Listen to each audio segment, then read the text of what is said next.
Are you a man looking for an intensive program to help you overcome your sexually addictive behaviors? Gateway to Freedom is your answer. Gateway to Freedom is a 3-day intensive workshop for men seeking to overcome sexually addictive behaviors. Whether married, single, or divorced, Gateway to Freedom will help men regain hope for a new life of purity and real contentment. The workshop is conducted by experts in the field of sexual addiction recovery. Your experts have over 35 years of combined experience. Read testimonials of workshop alumni at gatewaymen.com. Get all the info and register online at gatewaymen.com or call 1-800-49-PURITY. Hi, my name is Jonathan, and I'm the founder of the Gateway to Freedom Workshop. I want to personally invite you to be part of our next intensive coming up July 11th through the 13th. So call us today at 1-800-49-PURITY or visit gatewaymen.com.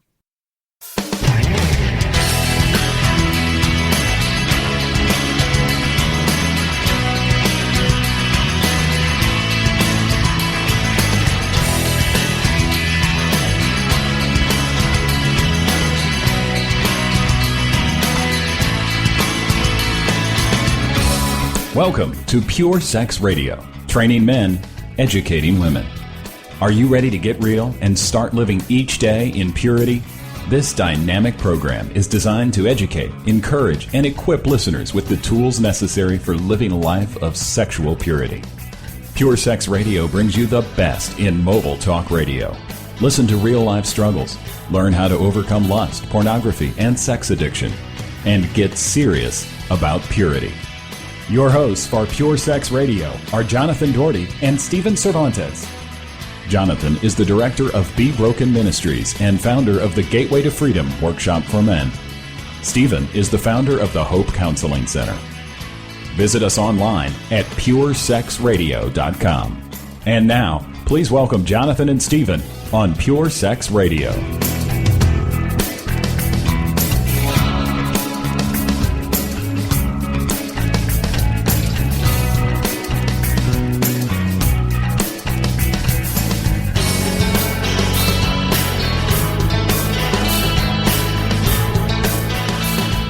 Good day, radio listeners. Welcome to this week's edition of the Pure Sex Radio broadcast. We're glad to have you here with us. My name is Jonathan. Here with Stephen. Stephen, how are you this morning? I'm blessed. Thank you, Jonathan.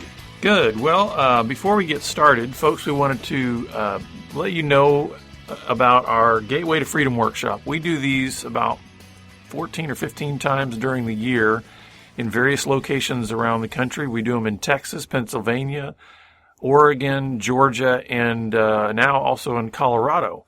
So if you're a man and you're struggling with any sexually addictive behaviors, whether that be porn, affairs, any kind of sexually addictive behavior, this workshop can be a tremendous catalyst for helping you dig down to the core issues and really begin to break free from those compulsions.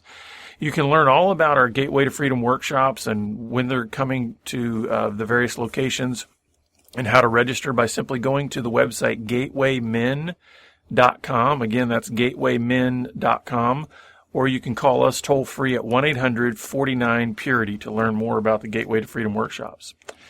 Well, Stephen, we're going to be talking about attachment, and there was an article that you brought that is entitled Healthy Attachment Aids Addiction Recovery, and it's in the Menninger Spring 2014 newsletter.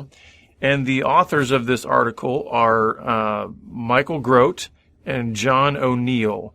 And so this seemed to be kind of a fascinating article, and I guess we're just going to maybe go through this to help our listeners maybe understand the benefit, really, of understanding attachment styles in relationship to recovery. Is that my intro? Yeah, go. I'm supposed to go now, right? Okay, good. Healthy attachment, bonding, the biblical equivalence is oneness, right? Being one, being in a healthy attached relationship. This is really an interesting article because it talks about how healthy attachment helps when you're in recovery. And if you try to go it alone, if you're not attached well, we already know that, right?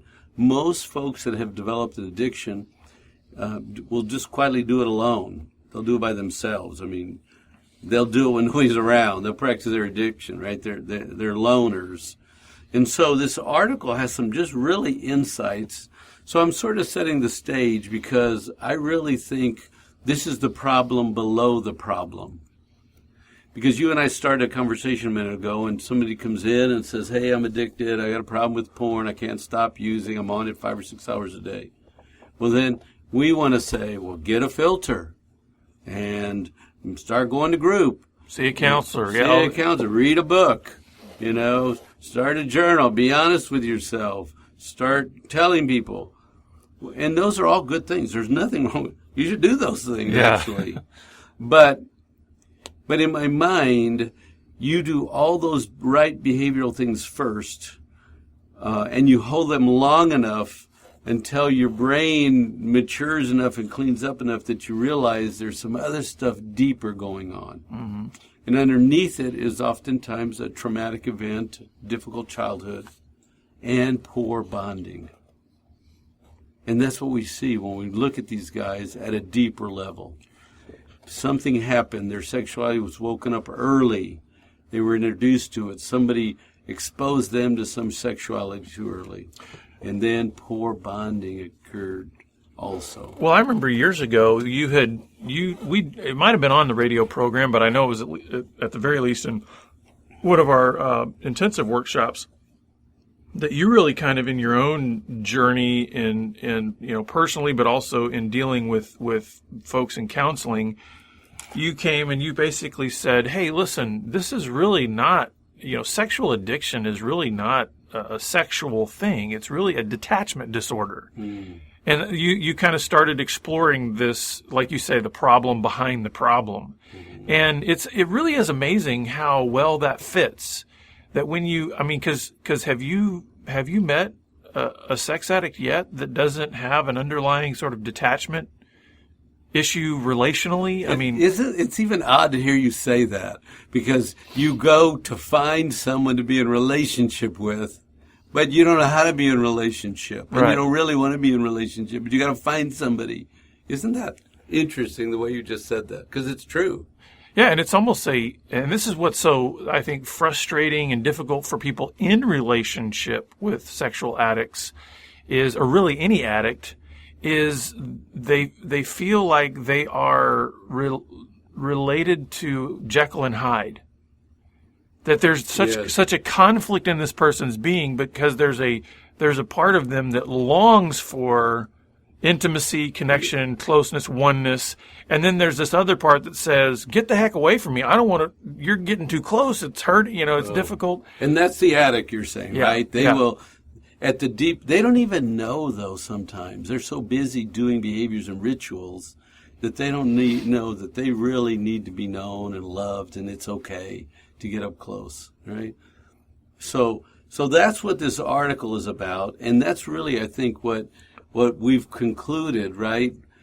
Talk on one level of all the behaviors, and wives say, well, why don't you just quit? Why don't you just stop? Just stop it. Mm-hmm. But underneath it, we find some trauma wound frequently, difficult childhood, poor parenting, traumatic, left alone, whatever, difficult childhood. Early exposure to porn, things like that. Exactly, that's right. And a style that says, I don't really trust people. I'm not going to get close. I'm going to take care of myself the best I can using my sexuality. Mm-hmm. And I'm not going to really get close to people. I'm not going to let them hurt me. And so you have this detached style. Mm-hmm. And that's what these guys have confirmed in this article. So it starts by saying a secure attachment is characterized by a positive emotional relationship. And that means you can depend on others even in distress. You're connected when things are not stressful, and you're connected in a stressful time. You're connected to people. Well, and when I read that, I thought, it says especially the ability to depend on others when in distress. And I think, I'm thinking about not only my own life, but so many addicts that I've met and dealt with over the years, is that we really developed somewhere along the way a real Lone Ranger mentality towards problems, especially. It's like we may, when the waters are calm, when there's no immediate threat to our jobs, our relationships, our way of lifestyle, we may be more prone to sort of venture out and do life together with others, because it doesn't require exposing any of my glaring weaknesses. But when problems arise, we've learned to say, no, I got to deal with my problems alone. And some of this can go all the way back to childhood traumas and wounds where there was abandonment by your parents, or there was a lot of negativity or whatever. And so you learned, okay, if I'm in a painful, difficult situation, I got to take care of me by myself. And so you kind of associated trouble with aloneness. I've got to do this by myself. And so that means that's why I think there's this perpetual pursuit of addicts to find utopia, because it seems in their minds the only place that they can have real attachments. So when you wait a minute. In utopia, they could have real attachments? That's, I think, what happens in a lot of addicts' minds. Why in utopia? Help us understand that concept. When because you get to the perfect place. Because there's no weakness, there's no flaws, there's no pain, there's no suffering, there's no difficulty. It's exactly. easy, right? Yeah. There's nobody really overly mad or angry or intense or struggling. They don't want you to go deep in a dialogue with them. It's just easy. It's like smooth. When you're some mornings you get up and the ocean is real calm. There's no waves. Yeah. Right? Well, this is real smooth as glass. If life could just be smooth, don't give me any waves today. I'll function just fine. And that's why this is a profound statement to me about attachment, saying especially the ability to depend on others when in distress. Mm-hmm. So it's already making the assumption there's going to be distress in life. There's going to be distress in your relationships. That's good. And healthy attachments happen when you're willing to say, I'm going to be vulnerable and open and ask you for help when I'm in distress. And for an addict, that is like the biggest fear that they can imagine. That is excellent. You mean when I'm struggling, when all my weakness is glaring, when all of my fears and anxieties are at their peak, you're telling me that's when I need you. And I need you the most. Yeah. You're the most scared. Do you understand? This is brilliant insight on your part. You're a smart man, Jonathan. And I can see wives out there, the light bulbs are going on. I go to my husband. I'm in distress. I need to tell him. I want comfort from him. But I'm mad. I'm sad. I'm thrashing. And you're saying when you go to your husband in that state, he does what? Because he's overwhelmed, right? He's not good at this. And in some ways, because so many addicts have learned, and I'm using that not in a classic way, but in a like an experiential way, mm-hmm. that they've learned when there's distress, problems, discomfort, you must deal with it alone. When a wife then comes to that husband who's an addict or whatever, and she's in distress and all this, part of him is going to be resentful of her, because he's going to say, don't you know you deal with your problems alone? And you're bringing them to me? I've got nothing to offer you, because when I have problems, I got to go escape and I got to go withdraw. And why don't you just do that? Why are you coming to me? So this is too good. So one, he's overwhelmed because he's ill-equipped to cope with her. He can't even cope with his own problems, yes. with his own anxieties and fears. But then you're telling me he's mad that she has the gall to show up with all her stuff. And say, help me. When all my life I've managed my own stuff. Yeah. Right? And really, I guess he's quietly saying, just go develop your own addiction, would you? Because then you can, I can't manage me. I escape into fantasy. So whenever your life is real painful, if you had an addiction and I had an addiction, we could all live happily ever after. Mm-hmm. And that's an interesting point, because I think for a lot of addicts, they are, it's not so much that they are totally detached. It's that they are just mostly detached. And because what you're saying there is really, I think, an important insight to hone in on. I think addicts are willing to give of themselves to another person to a degree. In other words, hey, listen, I'm more than willing to, share my house with you, to share my bed with you, to share, it's like there's these compartments of their lives that they're saying, I want to attach. But when we start getting down to weaknesses, fears, real deep struggles, long-term Let me build struggles. on what you're saying, because what you're saying is incredible. You don't know how wise you are, and this is going to be the best of show. This is really rich. So, but let me tell you what Jonathan just said. Okay, I'm going to say it my way. He's going to say it his way, and hopefully you can capture it. When you go to an addict knows his brain will save him always. His emotions will fail him and scare him. He cannot go into his emotions. So when you go to an addict, and I'll use an example, I'm tired of my job. My boss is an idiot. Well, what does an addict say? Well, okay, I get the problem. Your boss is an idiot. All I need to know is your boss is an idiot and you're tired. Okay, I understand the situation. That's all the information I need. You don't need to tell me anything else. I understand. Don't tell me how you feel about it. No. Yeah. And then you might say, well, start looking for a new job. Right. And don't talk to your boss. I'll tell you two things. You got two problems. I'll tell you two solutions. We're done. That's it. I'll bring my brain to the discussion, but I won't know what to do when you start to tear up, or when your face is all knotted up and you're clenching your fists and shaking and thrashing. I don't know what to do with all that. Mm-hmm. But I'll get enough information. I'll give you two things to do, and then I'm done. Mm-hmm. And now, that's what you said. He's partially present with his brain. Yeah. He'll attach on that level. But really what it's talking about here is, they even say in here that a secure attachment is characterized by a positive emotional relationship.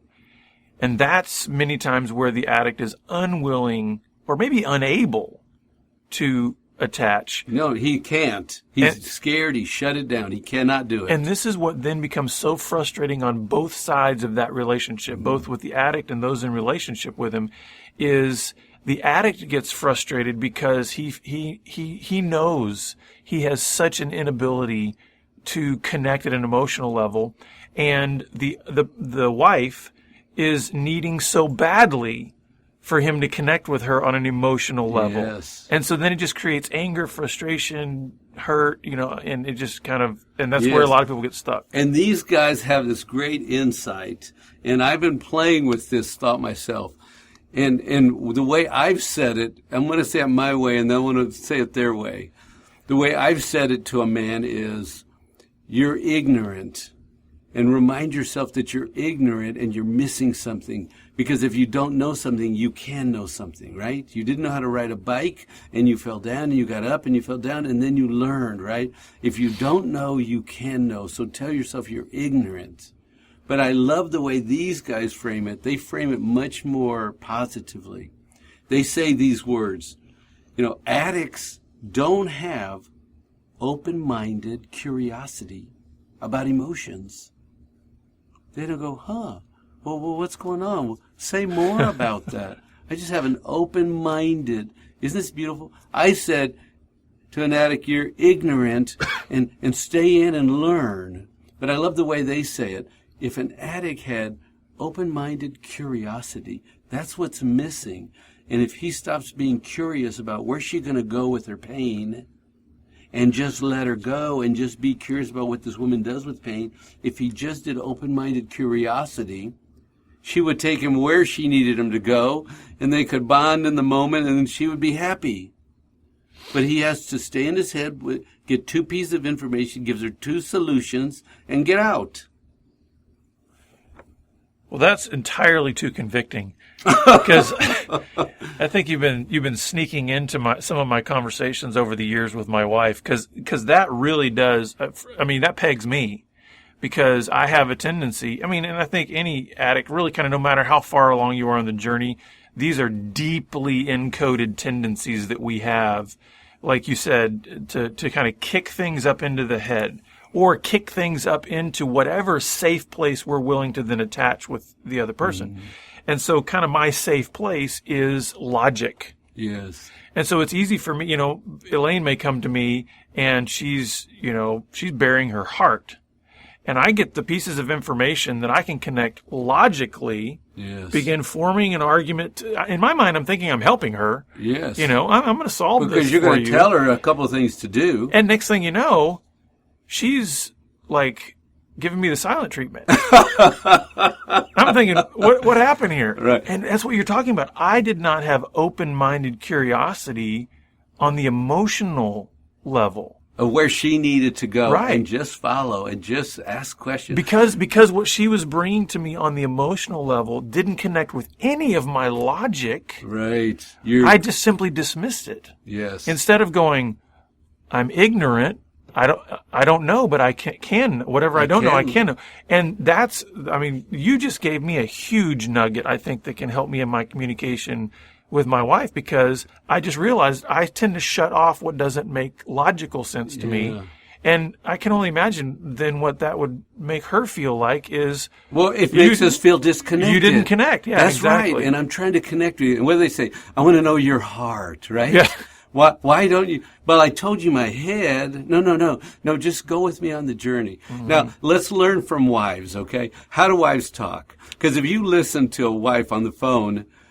If your wife got a call from a friend and you're listening to your wife, she's going, no, really, I can't believe that. Oh, you're welcome, bye. And the other person goes, thank you for listening, did so good. Well, what did the other person do? Let them run the course, right? Unleash the emotions, use curiosity, and then what? He said, what? Oh my, curiosity. And curiosity. And at the end, the other female goes, oh, we're so connected. You let me talk to you. You know my heart. You heard me. Mm-hmm. You didn't say anything. Just use a little curiosity and say, go, girl, go. Go wherever you need to go, because at the end, I'm going to give you a hug. That's the universal answer. Give me some comfort at the end. But the other piece I would put with this is that if someone said, wives need to talk to understand how they think, and so she's talking it out, she's expressing it out. And if you stay on that journey with curiosity, right, we're going to get to a place where we celebrate at the end and practice attachment. Any other thoughts?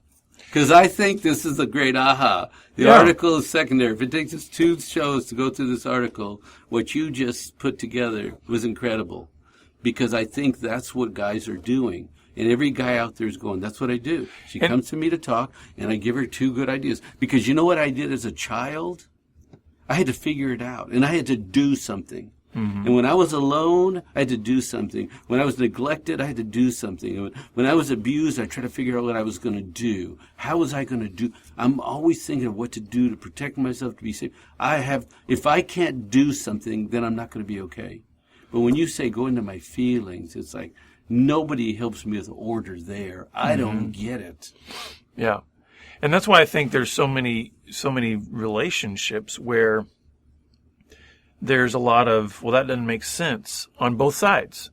Because, my wife will come back to me and say, I don't understand what you're talking about. And I'll be the same way. I don't understand what you're talking about. Because she's bringing emotion, I'm bringing logic, and it's like those will often miss because emotions don't often make logical sense, and logical sense doesn't often mix with emotion, so right. It's important, I think, that what we're talking about here, since we're talking about attachment, yes, that really is an emotional thing in the essence of what they're talking about here. Absolutely, that's right. It's in the emotional arena, because when I'm under distress, I need to go to someone and debrief my distress. Put all the ugly pieces on the table. I need you to be safe enough to say, well, I want to quit my job.